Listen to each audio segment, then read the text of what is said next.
Hi guys, in this video I'll show you how to fix packet loss and high ping issue in Counter-Strike 2. To do this, you can simply try these methods and one of them will work for you for sure. So first is enable buffering to smooth over packet loss.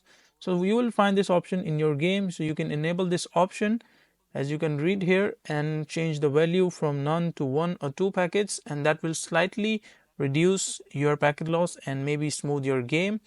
And the next solution that you can try is reboot your router, as sometimes you have issues with your internet. So what you can do is turn off your router for 5 to 10 minutes and then turn it back on, and that will work for you.